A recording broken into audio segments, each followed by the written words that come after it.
मानने से होता क्या है, खोजबीन बंद हो जाती है। मानना हमेशा दूसरे के ऊपर निर्भर होता है। ईश्वर है कि नहीं, यह एक जानने की, खोजने की प्रक्रिया है।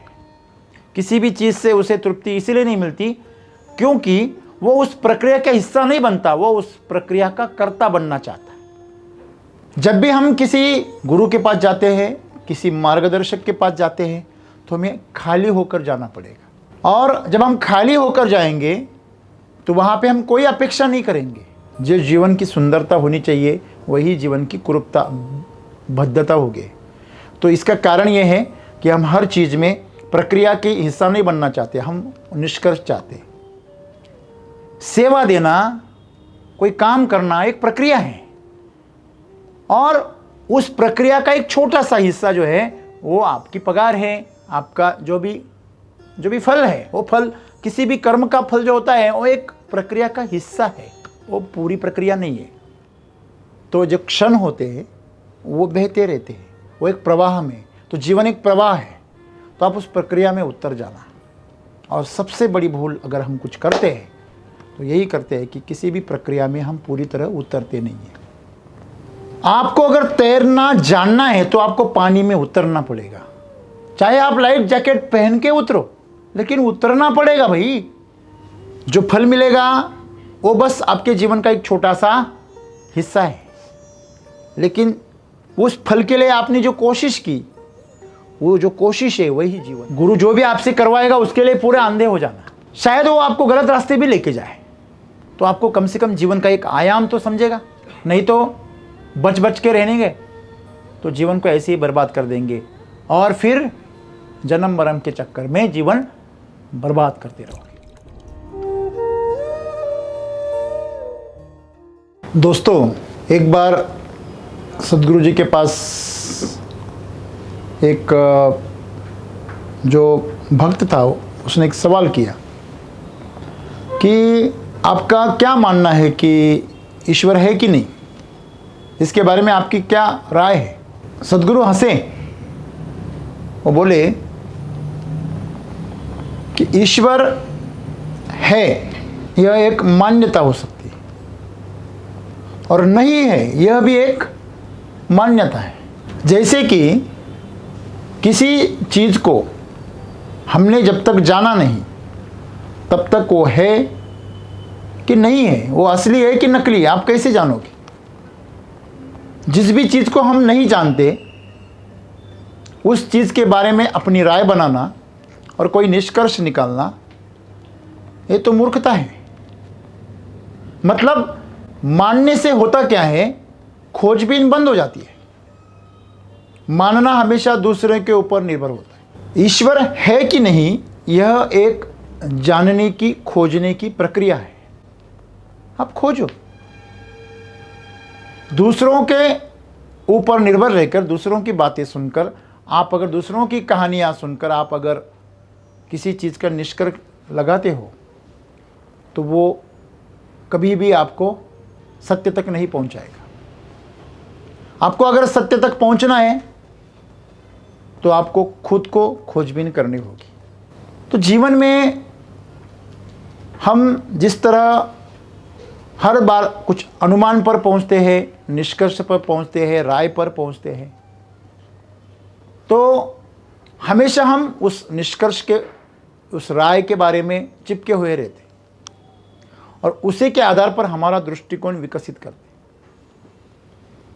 और वही लेकर आगे चलते। तो इसी वजह से लोग जो है जीवन में कुछ विकास नहीं कर पाते। किसान जब मानता है कि खेती में कुछ रखा ही नहीं है, हमेशा वो अपनी जो सोच है वो किसी के बारे में हमेशा नेगेटिव रखता है। आपने किसी के बारे में राय बना ली, निष्कर्ष निकाल दिया। राय बनाना मतलब क्या है? निष्कर्ष निकालना। निष्कर्ष निकालने के बाद आपका जो विकास है वो रुक जाता है। क्यों? आपने अपने ठान लिया। समझ लीजिए कि ईश्वर नहीं है, ऐसा अगर आपने मान लिया तो आप खोजेंगे नहीं। अगर है ऐसा भी मान लिया तो भी नहीं खोजेंगे। तो मानने वाले भी हैं आस्तिक, और न मानने वाले जो नास्तिक है वो दोनों भी कभी भी कहीं भी नहीं पहुंचते, वो कभी भी ईश्वर के आसपास भी नहीं जाते। चाहे वो एक भक्ति के रास्ते पर चलते हो, आध्यात्म के रास्ते पर चलते हुए दिखाई देते हैं, लेकिन वो होते नहीं है। क्यों? पता नहीं किस मोड़ पर जाकर वो नास्तिक बन जाएंगे, पता नहीं किस मोड़ पर जाकर वो अपनी राय बदल लेंगे। तो आदमी राय कब बदलता है? जब उसकी जो प्रक्रिया होती है उसमें कभी उतरता नहीं। हम कहते हैं ना, ऐसे ही कहते हैं कि पानी में भैंस है और मोल करते हैं, तो नहीं कर सकते। क्यों? भैंस तो पूरी पानी में डूबी हुई है, उसके सींग बाहर है, बस। आप कैसे पता चलोगे कि उसका शरीर कितना सुदृढ़ है, वो कितनी विशाल है या छोटी है? आप कैसे जानोगे? खाली सिर देखकर तो आपको पता चलेगा नहीं। तो पानी में भैंस रहेंगे तो उसका कभी मोल भाव नहीं हो सकता। इसी तरह जब तक हमारे जीवन के अनुभव उस भैंस की तरह पानी में है और हम बाहर खड़े हैं, तो आपको जीवन की प्रक्रिया का कभी बोध नहीं होगा। और यही कारण है कि इंसान तृप्त नहीं होता। किसी भी चीज़ से उसे तृप्ति इसीलिए नहीं मिलती क्योंकि वो उस प्रक्रिया का हिस्सा नहीं बनता, वो उस प्रक्रिया का कर्ता बनना चाहता है। वो हमेशा उससे अलग रहता है। तो सद्गुरु आज हमें वही बता रहे हैं। जब भी हम किसी गुरु के पास जाते हैं, किसी मार्गदर्शक के पास जाते हैं, तो हमें खाली होकर जाना पड़ेगा। और जब हम खाली होकर जाएंगे तो वहां पे हम कोई अपेक्षा नहीं करेंगे। वो चल रहे बस उनके साथ चल दिएंगे, वो जो कर रहे हैं उनके साथ करेंगे। क्यों करना है, किस लिए करना है, ये कोई सवाल नहीं। जिस दिन आपके अंदर ये भाव पैदा हो जाएगा, उसी दिन आप गुरु के साथ कदम बढ़ा सकते हैं। चाहे वो आपके जीवन में आपको कौशल सिखाने वाला गुरु हो, चाहे वो आपका जो भी कोई विशेष कला सिखाने वाला गुरु हो, खेल में आपका कोई मार्गदर्शक हो, कोच हो, या आध्यात्म के मार्ग में आपका कोई सद्गुरु हो, वो आपको कभी भी निष्कर्ष नहीं दे सकते। आपको चाहिए निष्कर्ष। हम ज्योतिष के पास जाते हैं और उसे क्या दिखाते हैं? हाथ। बोल मेरा भविष्य क्या है, मेरे नसीब में पैसा है कि नहीं, पहले देखते लोग। पहला सवाल आता है पैसा है कि नहीं। दूसरा सवाल आता है, आपको पता है दूसरा सवाल क्या होता है? हाँ, शादी नहीं हुई तो वो विचारता है, वो सोचता है कि शादी कब होगी और कहाँ होगी, लड़की कैसी होगी। अगर हो गई है तो फिर पूछता है छुटकारा कब मिलेगा। ज्योतिष के पास जाकर हमें निष्कर्ष चाहिए, गुरु के पास जाकर हमें निष्कर्ष चाहिए। कुछ तो उनके पास से जानकारी मिलनी चाहिए, तो वो जानकारी के लिए हम वहाँ जाते हैं। हमें ये जानना है, जानने में बहुत उत्सुकता होती है कि आगे क्या होगा और ये क्यों हुआ। तो उसके कुछ निष्कर्ष हम निकालना चाहते हैं। जो सवाल हमें गिरते हैं उसके बारे में हमें खोजबीन नहीं करनी है, हमें रेडीमेड निष्कर्ष चाहिए। हर चीज़ हमें रेडीमेड चाहिए। अभी ईश्वर ने भी आपकी सुन ली है, अभी बेबी भी रेडीमेड देता है, टेस्ट ट्यूब बेबी रेडीमेड, सब कुछ चाहिए ना आपको, तो आपको बच्चा भी रेडीमेड मिलेगा। जो जीवन की सुंदरता होनी चाहिए वही जीवन की कुरूपता, भद्दता होगी। तो इसका कारण ये है कि हम हर चीज़ में प्रक्रिया के हिस्सा नहीं बनना चाहते, हम निष्कर्ष चाहते हैं कि अगर मैं ये करूं, ये ध्यान करूं तो मुझे क्या मिलेगा, अगर मैं वो साधना करूं तो मुझे क्या मिलेगा। मुझे एक बात बताइए, आपको पानी में जाना है लेकिन गीला नहीं होना है। आपको धूप में जाना है लेकिन धूप से सेकना नहीं है। आपको ठंडक तो चाहिए, ठंडक चाहिए, लेकिन खुली हवा में नहीं जाएंगे। फिर एसी तैयार किया, ले लो ठंडी हवा जहर के साथ। हाँ, सही गलत है? तो जीवन जो है वो ऐसे काम नहीं करता। तो आप कभी भी किसी गुरु के पास जाओ, किसी मार्गदर्शक के पास जाओ, तो अपनी राय लेकर मत जाना या कोई निष्कर्ष की अपेक्षा मत करना। वो जैसा है उसे वैसा स्वीकार करो, वो आपको विकसित करेगा, विकास के प्रक्रिया में शामिल करेगा, आप शामिल हो जाना। अगर विकास करना है तो वो आपकी मदद करेंगे। अगर आपको निष्कर्ष चाहिए तो सच्चा गुरु आपको किसी काम का नहीं। जब भी कोई आता है ना यहाँ पे, जब इंटरव्यू देता है तो पहले पूछता है मेरी पगार क्या होगी। अब शादी करेंगे तो एक सवाल पूछना, क्या तुम्हें बच्चा होगा और कैसा होगा, मेरे जैसा होगा कि तेरे जैसा होगा। ये सवाल पूछिए और मुझे बताइए कौन आपको लड़की देता है या कौन आपको लड़का देता है। नहीं देगा। क्यों? क्योंकि वो एक प्रक्रिया है, उसके बारे में कोई चर्चा करना बेवकूफ़ी है और हम जीवन में बेवकूफ़ी करते हैं। सेवा देना, कोई काम करना एक प्रक्रिया है और उस प्रक्रिया का एक छोटा सा हिस्सा जो है वो आपकी पगार है, आपका जो भी फल है। वो फल, किसी भी कर्म का फल जो होता है वो एक प्रक्रिया का हिस्सा है, वो पूरी प्रक्रिया नहीं है। मुझे एक बात बताइए, माँ का जन्म कब होता है? सिर्फ बच्चे का जन्म नहीं होता, माँ का भी जन्म होता है। माँ पैदा होती है कि नहीं? माँ कब पैदा होती है? जब वो बच्चा जन्मती है तब वो माँ भी पैदा होती है। लेकिन क्या आप ऐसा कहेंगे कि वो 9 महीने और 9 दिन के बाद जब उसको बच्चे को जन्म देती है तब माँ पैदा होती है? बिल्कुल नहीं। वो तो घटना का अंतिम छोर है। जिस दिन उसने गर्भ धारण कर लिया उस दिन से आज तक, बच्चा पैदा होने तक, ये जो 9 दिन, ये जो 9 महीने हैं, वो पूरी प्रक्रिया माँ बनने की तैयारी है। वो माँ बन ही रही है। ये एक प्रक्रिया है। फूल खिलता है, क्या उसकी कोई अवस्था है ये खिल गया? अभी नहीं। वो एक प्रक्रिया है। आपके पास में अगर स्लो मोशन कैमरे हैं, अल्ट्रा, तो आप जानेंगे ये पूरा विश्व एक प्रक्रिया है। एक ठहरा हुआ पत्थर भी, उसके अंदर बदलाव हो रहा है, उसके अंदर भी बदलाव हो रहा है, लेकिन उसका बदलाव बहुत धीरे से हो रहा है। इतने धीरे से हो रहा है कि हमारी आंखें उसको समझ नहीं सकती, जान नहीं सकती। इसके लिए आपको टाइम लैप्स लगाना पड़ेगा।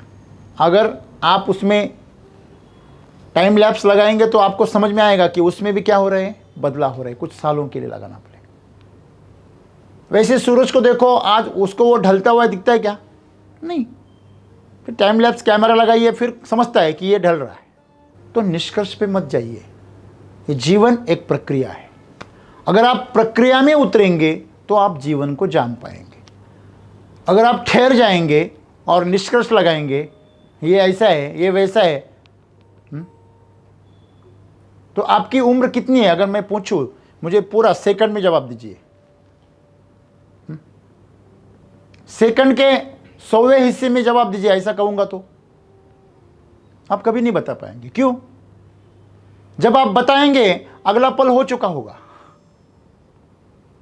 आप बताएंगे सर मेरा उम्र 25 साल 6 महीने 5 घंटे और 25 सेकंड, नहीं अभी 26 सेकंड। अभी 26 सेकंड के भी हिस्से हैं ना भाई, 100 हिस्से उसके भी हिस्से हैं, छोटे छोटे पल है। तो पल कैसे गिनोगे? गया, मुंह खोलने से पहले ही पल चला गया। तो जो क्षण होते हैं वो बहते रहते हैं, वो एक प्रवाह में। तो जीवन एक प्रवाह है, तो आप उस प्रक्रिया में उतर जाना। और सबसे बड़ी भूल अगर हम कुछ करते हैं तो यही करते हैं कि किसी भी प्रक्रिया में हम पूरी तरह उतरते नहीं हैं। जीवन की प्रक्रिया में नहीं उतरते, इसलिए हम जीवन से चूक जाते हैं और हर दिन वही चीज़ करते जो कल जो गलतियाँ की वही गलतियाँ आज कर रहे हैं। कल जो मेरा जीवन था, कल में जो गलतियाँ कर रहा था, कल जो भी मेरे हाथ से भूल चूक हो रही थी, वही मैं आज दोहरा रहा हूँ। क्यों दोहरा रहा हूँ? क्योंकि मैं जीवन की प्रक्रिया में शामिल नहीं होता। हम नतीजे पर आ गया, मैं निष्कर्ष पर आ गया। ये मेरा काम नहीं है। हाँ, मैं ऐसा ही हूं, मेरे से ये नहीं होगा, मैं मजबूरी में कर रहा हूं। मजबूरी इसीलिए है कि हम उतरते नहीं हैं। नदी के किनारे बैठा हुआ इंसान तैरना कब सीखेगा? हेलो, कब सीखेगा? इतनी सारी ढेर सारी किताबें पढ़ेगा, बहुत किताबें पढ़ ली, क्या वो तैर पाएगा? पाएगा नहीं। क्यों? आपको अगर तैरना जानना है तो आपको पानी में उतरना पड़ेगा। चाहे आप लाइफ जैकेट पहन के उतरो, लेकिन उतरना पड़ेगा भाई। सदगुरु एक लाइफ जैकेट है। कोई भी गुरु है ना आपके साथ में, वो एक लाइफ जैकेट है, वो आपको डूबने नहीं देगा। इसका मतलब आप लाइफ जैकेट लेके जिंदगी भर जियोगे क्या? नहीं। तो आपको उसे एक दिन उतारना पड़ेगा। तो सदगुरु आज हमें वही बता रहे हैं कि हमारा इस्तेमाल करो लाइफ जैकेट की तरह। उस प्रक्रिया का आप हिस्सा बनोगे तो मैं आपके लिए उपलब्ध हूं। जो जाएगा पानी में उतरने के लिए, लाइफ जैकेट उसी को मिलेगा। जो गांव में घूम रहा है उसको लाइफ जैकेट का क्या फायदा भाई? आपको अगर युद्ध लड़ना है बॉर्डर पे तो आपको हथियार चाहिए, बंदूक चाहिए, बम गोले चाहिए। लेकिन वो लेके आप अगर गांव में घूमने लगे तो हेलो, पागलपन है। वैसे ही पागलपन हम कर रहे हैं कि जीवन की जो प्रक्रिया है उस प्रक्रिया में हम उतरते नहीं, और उसको उतरने के लिए जो भी मार्गदर्शन है, जो गुरु है हमारे, उनके ऊपर हम खुद को सौंपते नहीं। हम निष्कर्ष चाहते हैं हमेशा, क्या होगा, क्या मिलेगा? पिछली बार तो नहीं मिला, अब कैसे मिलेगा? हाँ, झूठ बोलते हैं आप, हमें ठगते हैं। ये कैसे मालूम चला? क्योंकि अपेक्षा की, रुक गए, प्रक्रिया में नहीं उतरे, किसी भी कामकाज में हम नहीं उतरते, तो यही समस्या है। मुझे एक बात बताइए, अगर किसान को फसल चाहिए तो उसे बीज क्या करना पड़ेगा? हाँ, बोना पड़ेगा। वो बोलता नहीं, अभी इतनी धूप है तो बीज नहीं उतरेगा। उसने पहले से ही निष्कर्ष लगा दिया। अभी उसने बो दिया, लेकिन आधे अधूरे मन से, फिर पानी नहीं दे रहा है, फिर बोल रहा नहीं अभी वो पानी दूंगा तो वो ताप से मर जाएंगे। एक सिंपल सी बात है, जीवन इतना आसान है, इतना सरल है, लेकिन फिर भी हमने उसको मुश्किल क्यों बनाया? क्योंकि हम प्रक्रिया में नहीं उतरते, प्रक्रिया के साथ में हम जीवन का अनुभव नहीं करते, हम उसके फल का इंतजार करते, उसके बारे में चिंतन करते। कोई भी विद्यार्थी देखिए, अध्ययन अध्यापन की प्रक्रिया में नहीं उतरता, वहाँ उसको बोर होता है, बोरिंग होता है।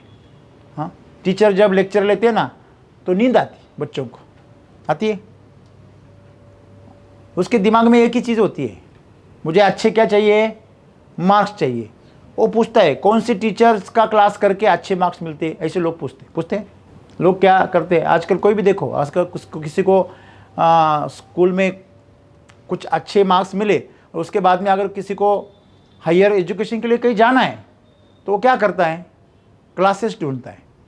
तो ढूंढता है तब क्या पूछता है?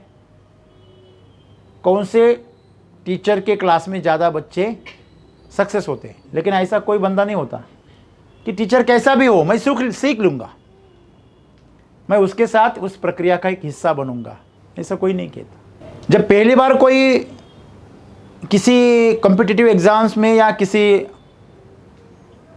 एजुकेशन के, हायर एजुकेशन के लेवल पर अगर कोई पहुंचा है तो उस टाइम पे तो क्लासेस तो नहीं होंगे ना, वो लोग कैसे पहुंचे होंगे?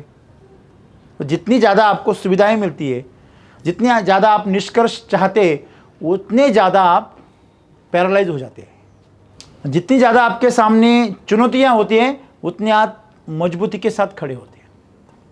जिसको सुविधाएं मिलती है ना, उसने पहले से ही निष्कर्ष लगा लिया है कि सुविधा मिलेगी तो मैं सक्सेसफुल हो जाऊंगा। लोग फेल हो जाते हैं तो कारण क्या बताते हैं? मुझे अच्छा गाइडेंस नहीं मिला, मेरे बाप बाप ने सपोर्ट नहीं किया, हाँ, मुझे अच्छी क्लास नहीं मिली, मुझे अच्छे टीचर नहीं मिले। क्या तुम उस प्रक्रिया में उतरे कभी? अगर तुम उस प्रक्रिया में उतरोगे, खुद को पूरी तरह झोंक दोगे, तो खुद ब खुद जो तुम्हारे लिए सही है वो टीचर, वो क्लास आपके पास में चला आता, उसका रास्ता आपको दिखता। तो प्रकृति का एक यही नियोजन है। जब तक बीज बीज है उसको खोल में सुरक्षित रखती है। जब बीज से अंकुर निकलता है तो उसको मिट्टी की खोज दिखाती है। तो खोज तेरी मिट्टी, उस बीज को पूरी ताकत झोंकने को बोलती है प्रकृति, खोज। और जब मिट्टी मिल जाती है तो उसे पूरी ताकत देती है। और जब मिट्टी मिलती है, ताकत मिलती है, फिर ऊपर उठाती है। जब तक मिट्टी नहीं मिलती ऊपर नहीं उठाती। तो पहले रूट निकलता है, शूट नहीं निकलता। प्रकृति की जो प्रक्रिया ऐसी है, आपकी जड़ें मजबूत करेगी प्रकृति। ऊपर कुछ नहीं दिखेगा, लेकिन हमें पहले ऊपर दिखना चाहिए। ऊपर नहीं दिखेगा तो हमारा दिमाग नहीं काम करता। पगार बताओ फिर काम करूंगा। हाँ, सही गलत है? हाँ, कितना पैसा होगा तभी अनाज बोऊंगा। और इसी पागलपन ने सबको बर्बाद कर दिया है। तो सदगुरु क्या कहना चाहते हैं कि मैं सबके लिए उपलब्ध हूं, बस आपको विकास की प्रक्रिया का हिस्सा बनने में उत्सुकता चाहिए, ना कि उस प्रक्रिया का अंतिम छोर क्या होगा, फल क्या होगा, इसके बारे में। लेकिन आपको अगर कोई फल की गारंटी नहीं देगा तो आप नहीं करोगे। यही तो समस्या है। जो फल मिलेगा वो बस आपके जीवन का एक छोटा सा हिस्सा है, लेकिन उस फल के लिए आपने जो कोशिश की, वो जो कोशिश है वही जीवन है। फल तो सिर्फ उसका एक छोटा सा परिणाम है, लेकिन पूरा जीवन की प्रक्रिया में हम सिर्फ फल के बारे में सोचते रहते। फिर क्या मिलेगा, क्या मिलेगा, देखो मुझे क्या मिला और क्या मिलेगा, इन दोनों के बीच में पूरा जीवन बर्बाद करते रहते लोग, लेकिन कभी उस प्रक्रिया में उतरते नहीं। देखो, आपको जो चीज़ मिल जाती है ना, उसका आपको कोई महत्व है क्या? करो ना, जो भी चीज़ें हैं उसका अनुभव करते जाओ। आपको जीवन का क्या मिलेगा? बोध मिलेगा। क्या मिलेगा? बोध। अगर आपने निष्कर्ष निकाल दिया कि ये गलत है, ये अच्छा है, ये बुरा है, ये सही है, ये गंदा है, ये अच्छा है, ऐसा अगर हम करते रहेंगे तो हम निष्कर्ष के जाल में इतना फंस जाएंगे कि हम जीवन की प्रक्रिया में अटक जाएंगे, आगे चल नहीं पाएंगे, हमारा जीवन रुक जाएगा। आज हर किसी का जीवन रुका रुका सा क्यों लगता है? क्योंकि हमारे मन ने निष्कर्ष लगाने की इतनी आदत लगाई है कि हम हर चीज़ के बारे में, हर काम के बारे में, व्यक्ति के बारे में हम क्या करते हैं? एक ठप्पा लगाते, एक टैग लगा देते, और टैग लगाने से उसके बारे में एक विशिष्ट दृष्टिकोण बन जाता है। फिर आप उसको सही मायने में कभी देख नहीं पाते। तो इसलिए सद्गुरु कहते हैं कि जो हर पल जो जीवन चल रहा है, इसकी जो प्रक्रिया है विकास की, इसमें आप शामिल हो जाना। चाहे आप जो कर रहे हो, कोई दिक्कत नहीं, ठीक है? तो आज के संदेश से हमें इतना ही बोध लेना है कि जीवन एक प्रक्रिया है, कोई निष्कर्ष नहीं है। हाँ, देखिए, जन्म और मृत्यु ये हो रहा है कि हो गया है? आपको मैं एक सवाल पूछता हूं, आपकी मृत्यु हो रही है या हो गई है? क्या होने वाली है? बताइए। आपकी मृत्यु हो गई है, होने वाली है, या हो रही है? हाँ, हो रही है। जन्म लेते ही आपका काउंटडाउन क्या हो गया? आप हर पल, एक एक पल आप मृत्यु के नजदीक आ रहे हैं। तो मृत्यु हो रही है, एक प्रक्रिया है। इस प्रक्रिया से हम क्या हो रहे हैं? गुजर रहे हैं। अगर हम मृत्यु होंगी ऐसा निष्कर्ष निकाल लेंगे, मेरे तो क्या है, अभी मुझे ज्योतिष ने बताया कि तेरे 60-70 साल तो ऐसे ही चलेंगे, टेंशन मत ले, तो तू बेवकूफ़ी करेगा, बकवास करेगा जीवन में। सही है गलत है? लोग बोलते हैं ना, मुझे अच्छा मार्गदर्शन मिला होता तो मैं ये करता, मैं वो करता, मुझे अच्छा गुरु नहीं मिला, मुझे अच्छा रास्ता नहीं मिला। ये बकवास है, तूने कभी ढूंढा ही नहीं, तू कभी उस प्रक्रिया में उतरना ही नहीं चाहा तूने। आपको बचाने के लिए लोग कब आएंगे? जब आप मुश्किल में होंगे। आप मुश्किल में नहीं है, आपको कौन बचाने आएगा? ये प्रकृति का नियम है। जो मुश्किल में है उसे बचाया जाता है। आप प्रक्रिया में इसलिए शामिल नहीं होते कि आपको डर है कहीं मैं खो ना जाऊं, कहीं मेरा जीवन खत्म ना हो जाए। लोगों को बोलो आप सेवा करो, वो बोलते क्या ऐसे ही जीवन बर्बाद करे क्या? जिन्होंने सेवा की उनका जीवन बर्बाद ही हो गया है ना। आज हम देखते हैं कि सभी मंदिरों में जो दान पेटियां हैं उसमें पैसा डालने के लिए जगह नहीं रहती, इतना भर जाता है और लोग गरीब हो रहे हैं। ये कैसी बेवकूफ़ी है? हाँ, वहाँ पैसा कहाँ से आता है? हमें जीवन की प्रक्रिया में इन्वेस्टमेंट करना चाहिए। हम कर रहे हैं फोकट में, जहाँ से मिलेगा बिना मेहनत के मिलना चाहिए बस। अरे चोर भी जाता है ना, वो बोलता है 10% तेरा। हम पहले से ही तय कर दिया है क्या? कोई भी नौकर कभी भी अमीर नहीं हो सकता, ये हमने पहले से ही तय कर लिया है। कोई भी किसान कभी भी अमीर नहीं हो सकता खेती करके, ये पहले से तय कर दिया है। अगर आपके पास इतनी सारी निष्कर्ष है तो आप जीवन को कभी समझ नहीं पाओगे। मैंने बोला ना आपको, हमारे खुद के किसान हैं जो 2-2 एकड़ में करोड़पति हो रहे हैं, और वही किसान है 200 एकड़ खेती है और भिखमंगे हो गए। एप्पल है, जो बड़ी बड़ी कंपनियां, नामचीन कंपनियां हैं, उनके जो CEO है, उनकी 1 महीने की सैलरी हमारे बड़े बड़े कंपनियों की पूरे साल का टर्नओवर नहीं है। इतनी बड़ी बड़ी उनके आंकड़े हैं। तो हम क्यों कमाते हैं किसी चीज़ को? क्योंकि हमने पहले से निष्कर्ष लगा लिया। तो इसलिए हम उस प्रक्रिया में खुद को झोंकते नहीं हैं। आपको अगर सही में विकसित होना है तो विकसित होने के लिए आपको एक ही कंडीशन है, आप प्रक्रिया का हिस्सा बनो, अंतिम निष्कर्ष का नहीं। परिणाम चाहे जो हो जाए, बस डूब जाओ। आप इतना कर सको तो हर दिन आप जीवन में विकास के पथ पर खुद को पाओगे और आपका जीवन हर दिन नया होगा और आपको जीवन में बहुत रस मालूम होगा। तो आपको कभी बोर्डम नहीं होगा। तो आज जो बोर्डम मिल रहा है सबको, उसका कारण है हमने पहले से निष्कर्ष लगा लिए। बगैर निष्कर्ष के कोई नहीं आता। तो आप पहले से ही कुछ तय मत करना और विकास की प्रक्रिया में शामिल हो जाना। किसी गुरु का हाथ पकड़ लेना और अंधे हो जाना। गुरु जो भी आपसे करवाएगा उसके लिए पूरे अंधे हो जाना। शायद वो आपको गलत रास्ते भी लेके जाए, तो आपको कम से कम जीवन का एक आयाम तो समझेगा। नहीं तो बच बच के रहनेंगे तो जीवन को ऐसे ही बर्बाद कर देंगे और फिर जन्म मरण के चक्कर में जीवन बर्बाद करते रहोगे। धन्यवाद।